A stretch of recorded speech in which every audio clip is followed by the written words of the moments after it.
Major Shweta Sharma ji. Shri Harivansh महाराज जी। महाराज जी, आप कह रहे हैं कि आपके बच्चा एक बीमारी से ग्रसित है, तो क्या हम पति पत्नी उसके लिए नाम जप करके उसको अगर दें तो उसके कष्ट में थोड़ी शांति हो सकती है? हाँ, हो सकती है, पर अब जैसे बात यह है कि उसका प्रबल प्रारब्ध है। आप तो मान लो पति पत्नी कितना नाम जप करेंगे, अब हम तो बाबा जी ही हैं, इसलिए खुली बात कह रहा हूं कि जिससे आपको नाम में अश्रद्धा ना हो। यदि प्रारब्ध प्रबल है तो नाम जप उसको आगे चल करके परम लाभ प्रदान करेगा, पर अभी भोगना पड़ेगा। जैसे बचपन से भगवान के मार्ग में, लेकिन दोनों किडनी फेल हैं। अब आप विचार करो, माला 10 माला 20 वाला, यहाँ गुरु कृपा से तो तो इसलिए हम आपको संकेत में बता रहे हैं कि नाम कभी खाली नहीं जाता, वो काम करेगा। पर अब जैसे हम 50 ग्राम नाम है और 1 किलो अपराध है, तो कैसे समझ में आएगा? जब 1 किलो के ऊपर नाम बढ़े तो मिटिया मेट कर देगा प्रारब्ध को। अच्छा, अब जैसे हम लोग हैं तो हम लोग प्रारब्ध को आदर सहित भोगते हैं, उसको नाम से काटते नहीं है। नाम तो हमारे प्रीतम की प्रसन्नता के लिए, प्रारब्ध प्रीतम के नाम के प्रभाव से ऐसे निकलता चला जा रहा है। हम कोई परेशान नजर आ रहे हैं, आपको परेशान व्यक्ति नजर आ रहे हैं, और परेशानी इतनी है कि पूछो मत। तो नाम का प्रभाव क्या कर रहा है? हर परेशानी को आनंद पूर्वक भोगने की सामर्थ्य दे रहा है, और नाम हमें भगवान तक ले जा रहा है। अब हमें प्रभु के पास जाना है, अपने हर समय प्रसन्नता रहती है। शरीर छूटेगा, अपनी लाडली लाल के पास जाएंगे, जिनका जस गाते, जिनके लिए जीवन समर्पित रहा उनके पास। तो न मृत्यु का भय न दुख। तो ऐसा ना समझे कि नाम लाभ नहीं देगा, पर हो सकता है प्रारब्ध बहुत प्रचंड हो तो नाम कोई प्रभाव आपको दिखाई न दे नाम का, तो आप अश्रद्धा कर सकते हैं कि हमारा बालक स्वस्थ नहीं हुआ, पर नाम काम करेगा, वो उसके जीवन को मंगलमय बनाएगा पक्का। एक नाम त्रैलोक ही तारे, एक नाम में अपार सामर्थ्य। फिर आप माला से जपोगी और उसको दोगी तो उसका मंगल क्यों नहीं हो जाएगा? पर तत्कालिक जो प्रारब्ध है, अगर वो प्रचंड है तो फिर नाम आगे काम करेगा, अभी उसको भोगना पड़ेगा। महाराज जी, यह बहुत बालक है, अगर हम इसको नाम जपने के लिए प्रेरित करें, भले ही उसको नाम का भी अर्थ ना पता हो। हाँ हाँ, बिल्कुल बिल्कुल लाभ देगा, बिल्कुल लाभ देगा, अवश्य लाभ देगा, हमें पूर्ण विश्वास है। मतलब पूरा जीवन की बात कह रहा हूँ। और गोस्वामी तुलसीदास जी कहते हैं, भगवान शंकर को साक्षी करके कहता हूँ, मेरी जबान गल जाए अगर थोड़ी भी झूठ बोलूं, जो कुछ है मेरे जीवन में सब राव माँ, ये 2 अक्षर का चमत्कार है मेरे जीवन में, और कुछ नहीं। ऐसे हम आपसे कह रहे हैं, भगवान के नाम का ही केवल बल है, उन्हीं के नाम के, क्योंकि भगवान को तो देखा नहीं जाता, वो तो दिखाई नहीं देते, लेकिन उनको अगर देखने की चाह या पाने की चाह हो तो ये नाम ही चाह पैदा करता है, और नाम ही भगवान का दर्शन भी करा देता है। भगवान है पतंग और नाम है डोरी, पतंगो यथा त्वाम अनुभ्राम में माना। अगर हम नाम रूपी डोरी खींचते जाएंगे तो भगवान रूपी पतंग हमारे नजदीक आती चली जाएगी। ये दृढ़ विश्वास रखो। परम मंगल, भारी से भारी कष्ट में भी नाम ऐसे सुख देता है कि जैसे हमारे कष्ट है तो नाम घसीट ले गया भगवान के चरणों में। अब मन भगवान के चरणों का चिंतन करके रोमांचित हो रहा है, और शरीर में पीड़ा है, पड़ी रहे पीड़ा एक कोने में, भगवदानंद के सामने शारीरिक पीड़ा या शारीरिक सुख किस काम का? अब नाम का प्रभाव जो है वो आप देख लीजिए। अगर आप विश्वास करें तो आपका कष्ट दूर हो जाए, लेकिन हम स्वयं भोग रहे हैं, स्वयं भोग रहे हैं कष्ट को।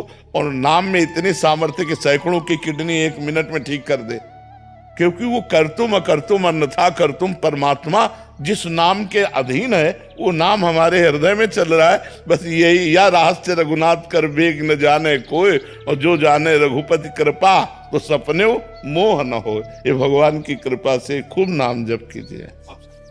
राधे राधे। राधे राधे महाराज जी। महाराज जी, क्या आज कलयुग में भगवत प्राप्ति हो सकती है? और क्यों, भगवान है तो प्राप्त क्यों नहीं हो सकते? कोई भी युग हो, भगवान है। हम लोग ऐसे बैठे हैं क्या? पूरा जीवन ऐसे व्यतीत हो गया क्या? मजाक में जीवन व्यतीत होता है क्या? मजाक से काम क्रोधों को जीता जा सकता है क्या? हृदय में आनंद ना हो तो विषयों पर विजय ऐसे प्राप्त की जा सकती है? माँ बाप पत्नी पुत्र परिवार, इसी में तो पूरा जीवन पचड़े में जो फंसाए हुए हैं और पूरा जीवन अकेले व्यतीत, क्या ऐसे ही हो गया? ऐसे हो जाएगा? पर वो नेत्र चाहिए, वो भाव चाहिए, वो विरह चाहिए, वो जलन चाहिए, वो भूख चाहिए, जिसमें भगवान मिले। तो भगवान ऐसे मिलते हैं जैसे तुम और हम। ये केवल कहने सुनने की बातें नहीं है, जाने मोरी छाती। अब ये सब वो थोड़ी कोई अपने अरबों के बैलेंस को बता देता है क्या कि मैं अरबपति हूं। उसकी चाल ढाल उठना बैठना से पता चलता है कि करोड़पति की खाकपति है। अपने आप अगर तुम्हारी दृष्टि है तो पहचान सकते हो। भगवान जब है तो मिल क्यों नहीं सकते? ऐसा कहीं लिखा है कि कलयुग में नहीं भगवान मिलेंगे? किसी भी ग्रंथ में, किसी भी पंथ में, किसी भी शास्त्र में ऐसा लिखा है कि कलयुग में हर युगों से जल्दी मिलेंगे। हमारी आयु 100 वर्ष, 10-10 हजार वर्ष से एक एक पैर के अंगूठे के बल खड़े होकर जब भजन करते थे तब भगवान के दर्शन होते थे।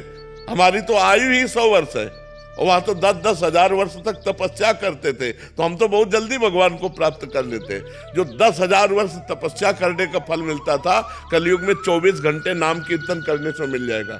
इतनी कलयुग की मैं, कलयुग समयुग आन नहीं, विश्वास करो, कलयुग समयुग आन नहीं, जो नर कर विश्वास, गाय राम गुण गण विमल, भौबिन तरय प्रयास। कलयुग के समान कोई युग नहीं, न सतयुग, न त्रेता, न द्वापर, क्योंकि कलयुग में कम समय में, कम भजन में भगवान की प्राप्ति हो जाती है। जहां 10,000 वर्ष हाथ उठाकर वायु पीकर तपस्या, वहां रोटी दाल खाकर रात दिन नाम जप करो, भगवान की प्राप्ति हो जाएगी।